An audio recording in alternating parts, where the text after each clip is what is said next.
Welcome, folks, to this edition of the 700 Club. Well, the Ivies have been scammed big time. $25 million scam. Photoshop pictures of their children on the bodies of elite athletes. Who ever heard of such a thing? Well, it's happened in America. We'll tell you more about it.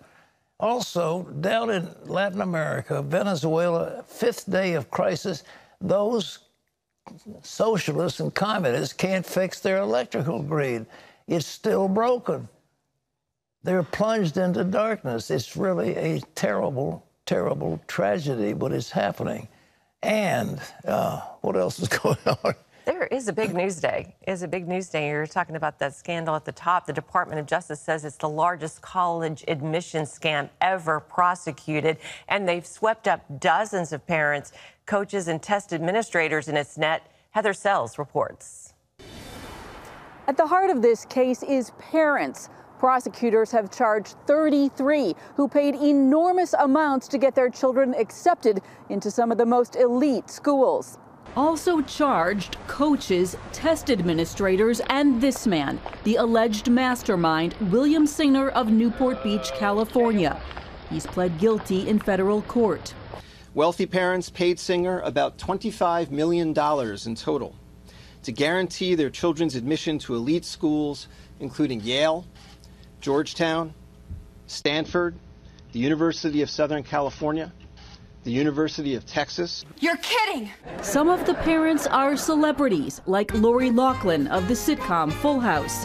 Also Felicity Huffman, who starred in ABC's Desperate Housewives.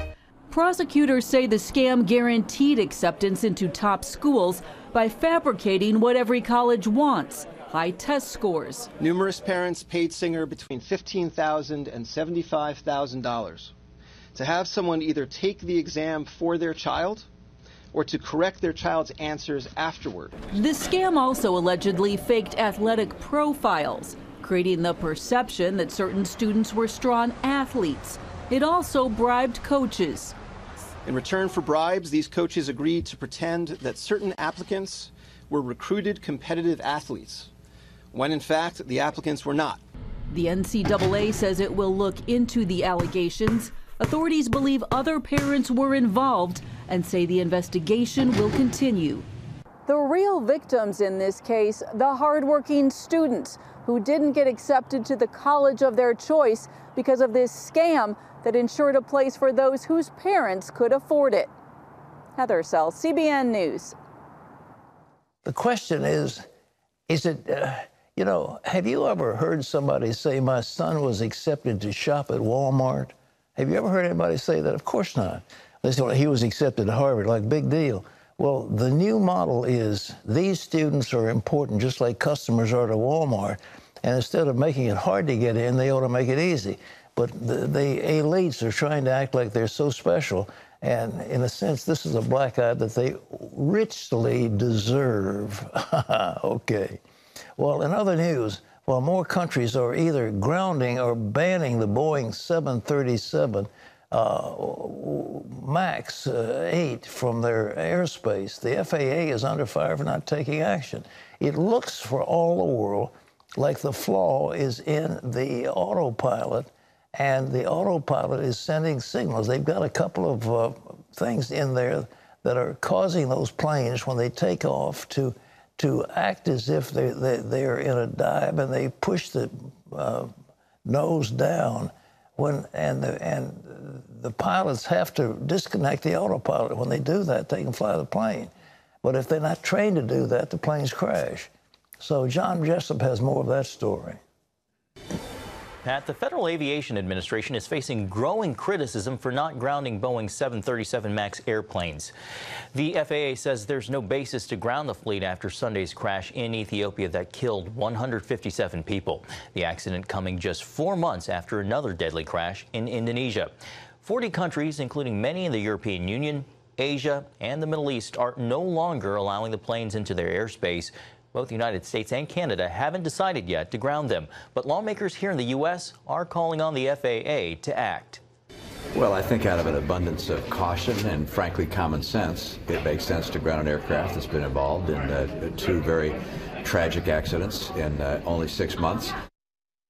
Boeing CEO spoke with President Trump by phone, and he told him he's absolutely confident in the safety of the airplanes.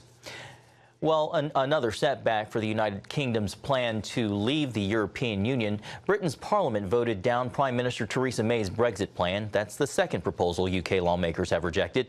Now, with the separation less than 2 weeks away, Parliament must vote on whether to break off without an agreement. The so-called hard Brexit could make it difficult for the United Kingdom to maintain trade, security, and other relations with the European Union. Turning to the 2020 presidential race, the big question now, will former Vice President Joe Biden run for the Democratic nomination? At a rally before a group of firefighters this week, he might have offered a hint. With the crowd chanting, "Run, Joe, run," Biden told them to hold on to that energy. Save it a little longer. I may need it in a few weeks. Be careful what you wish for. And polls show Biden leads every other Democratic candidate seeking the nomination. Pat? Well, you know, it's nice to see some adults in the room in the Democratic Party. I mean, that bunch of children, that those crazies that have been dominating the scene are just ridiculous, and they're leading the Democrats down to failure. But Biden, you know, they're going to say, well, we have to turn to an old white guy. And so maybe the radicals don't want somebody like that. They want a young person. And Biden's been around a long, long time, but he's a very nice man. But whether those radicals will buy it, I don't know, John. Pat, some Democrats don't want to wait until 2020 to oust President Trump. But with House Speaker Nancy Pelosi now coming out against impeachment, they're not sure what comes next. CBN News Capitol Hill correspondent Abigail Robertson reports on the fallout from Pelosi's comments. Democrats' messaging on impeachment has been clear for quite some time. But after Speaker Pelosi went public with her views against impeachment, the strategy left some of her members grasping for straws. I don't know. It's really hard. You know, she's a very smart speaker. Calling the president ethically and intellectually unfit for office, Speaker Nancy Pelosi told the Washington Post she is, quote, not for impeachment. I'm sure she had reasons for what she said. The speaker has been very consistent on this point. The now public approach could help insulate Democrats from future criticism if the party does move forward with impeachment. We should never proceed with impeachment for political reasons, and we should never avoid moving forward with impeachment for political reasons. But not all Democrats are gelling with Speaker Pelosi's message. There will be another vote on impeachment. Congressman Al Green intends to bring articles of impeachment to the House floor for a third time, the first with Democrats in the majority. But the other thing is, it's not going to pass the Senate. Illinois Democrat Jan Schakowsky says a House vote is futile. If we do impeachment, it's going to suck all the air out of the entire message that we have. For now, Democrats are taking a wait-and-see approach to ousting President Trump. We're expecting the Mueller report pretty soon. That will be largely driven by the results of the Mueller investigation. Republican Senator Lindsey Graham says he agrees. I think when the Mueller report comes out, to me, hopefully that'd be the definitive word on any impropriety by the campaign. And if Mueller's report doesn't change the way the wind blows, Democrats may have to adjust their sails. And one could imagine a president who committed a felony and the House simply decided for the good of the country it wasn't an important felony, it was just a mistake or something we can deal with after a presidential term. After Pelosi's comments, Republicans countered, asking why Democrats would have issued 81 document requests to people associated with President Trump if they're not already planning on impeachment. Reporting from Capitol Hill, Abigail Robertson, CBN News. Thanks, Abby. Pat, there's dissension in the Democratic ranks. Well, the idea of impeachment is insanity. Nancy Pelosi is a savvy politician, and she knows, as one of those guys said, it'll suck all the energy out, and you'll spend all your time on a futile endeavor. When it hits the Senate, there's no way they're going to vote 2/3 to impeach the president. It's not going to happen.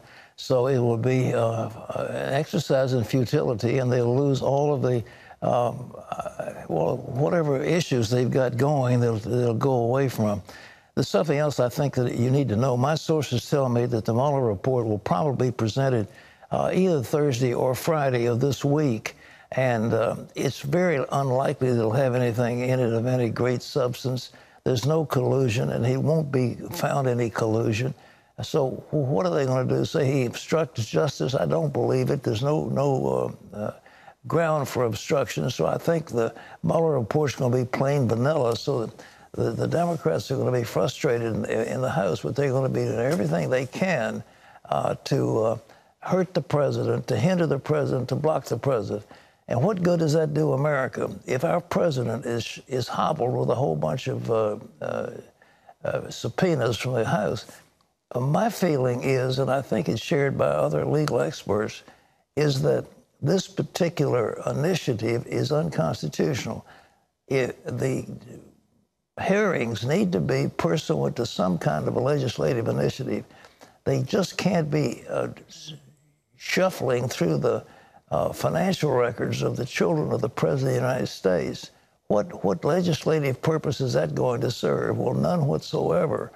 And so if it only serves, and I think the idea of the president's legal team would be to ask for declaratory judgment, take the Democratic congressman to court every time, sue them every time, and put them on the defensive. So if you're going to win, you don't win by covering up, you win by going on the attack.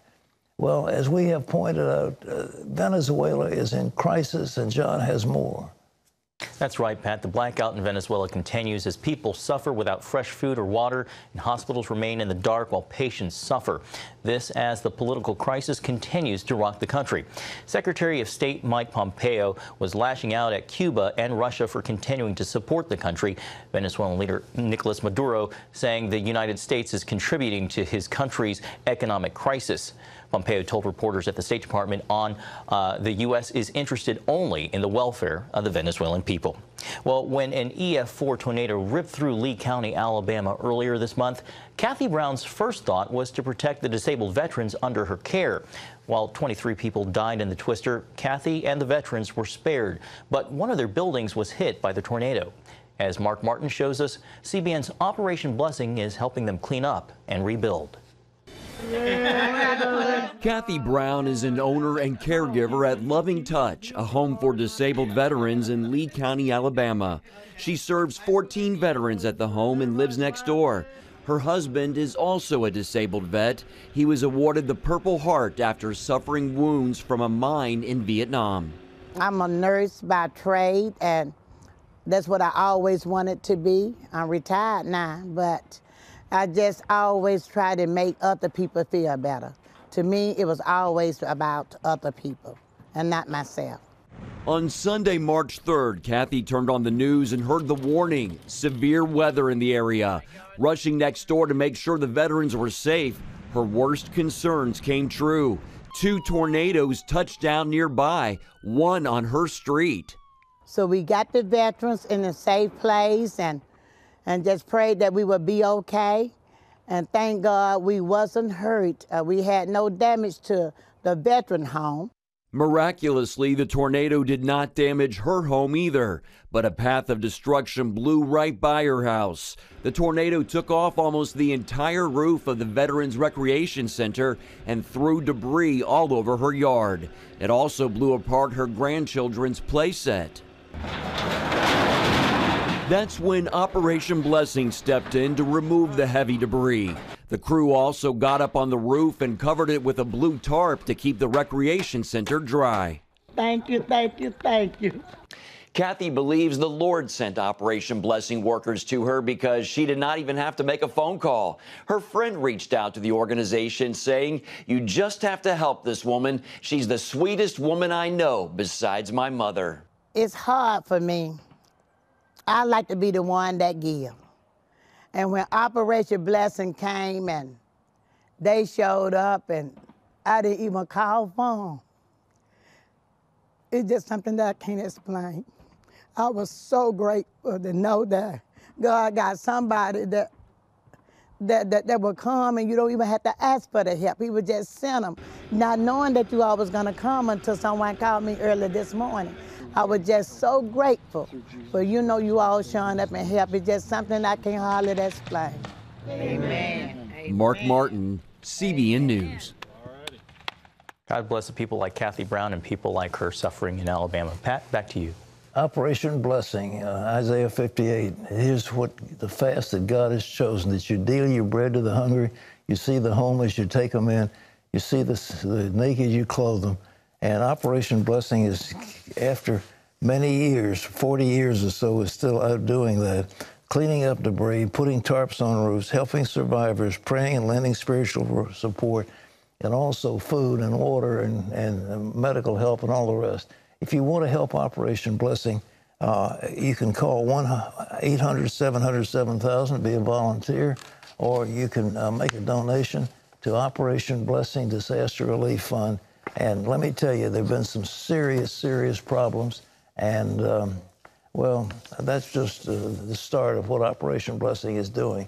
But these tornadoes, this vicious weather, the things that are happening, not only in America, but all around the world, Operation Blessing is there, have helped probably as many as 300 million people with their work. And it's really a very wonderful thing.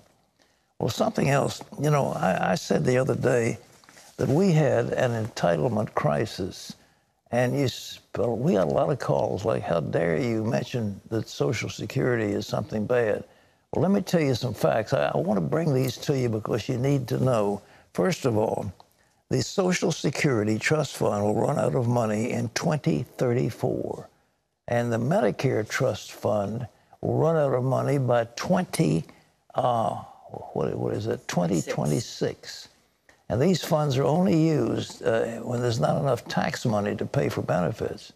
But let's look at some of these, the unfunded liabilities.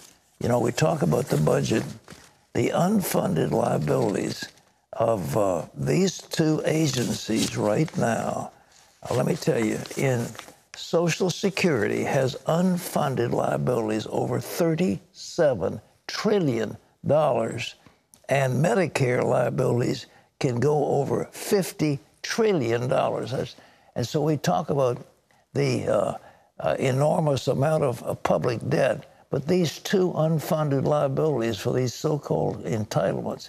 Now, when Alan Simpson, former senator, and Erskine Bowles from the University of North Carolina got together, they put together a splendid budget that included a realistic appraisal of Social Security. Now, here's what happened, and you need to understand what happened.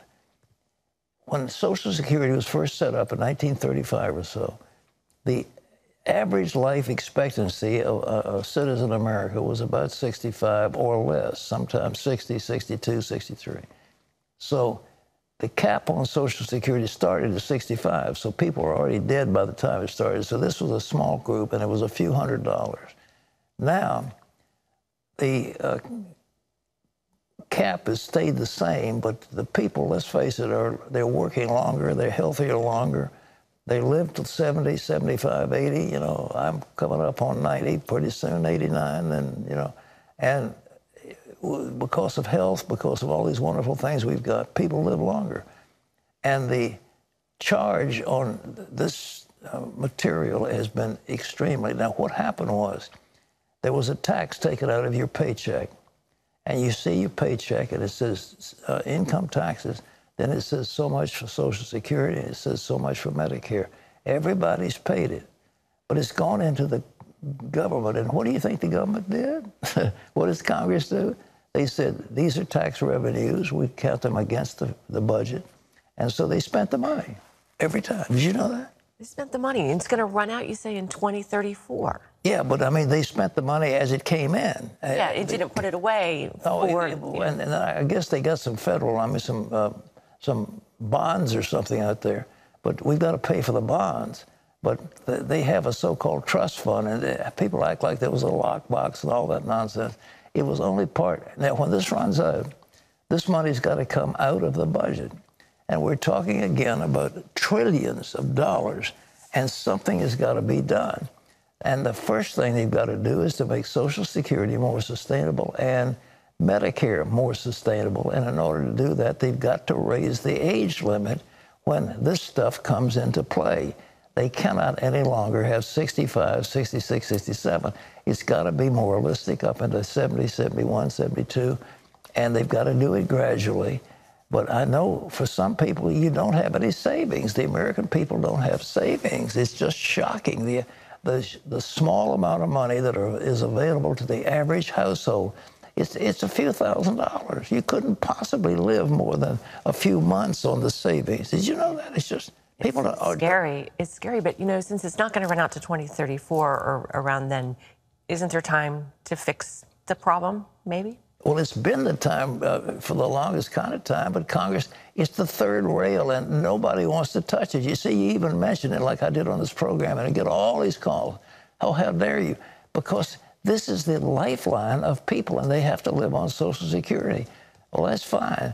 But the truth is, we cannot continue to pay benefits to people who are healthy, of working age, and the age of retirement must be pushed longer.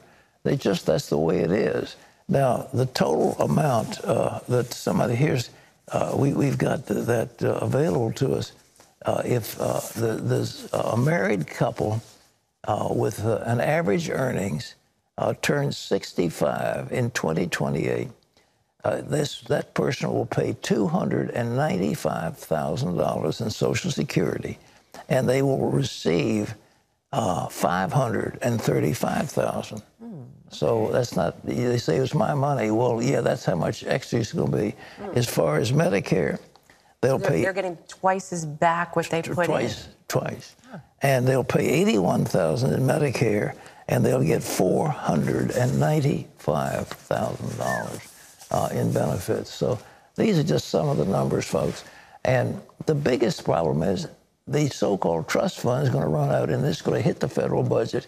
And when it does, it's going to be a monstrous problem, because you say, well, there'll be how many millions of dollars has got to be spent now on entitlements as part of the federal budget. There won't be enough money for defense. There won't be enough for all these other things the government does. And not to mention the interest charge. We're coming down on a fiscal crisis of mammoth proportions. And people have got to recognize what's happening, and we've got to do something about it. So, all right, that's... Amen. Does that tell you anything? Tough love. You had to get it out there. I'm glad you did. Well, it's tough love, but, you know, let's face it, we just have got to move up. And you can ratchet it slowly, make it a couple of years, and then another couple of years, and before long, you've got it up into a more realistic number, and everybody can live with it. That's what Simpson Bowles did, but it was given to Obama, and he just put it in a drawer and ignored it. It was brilliant. It would have balanced the budget. It was a wonderful plan, but they didn't take it.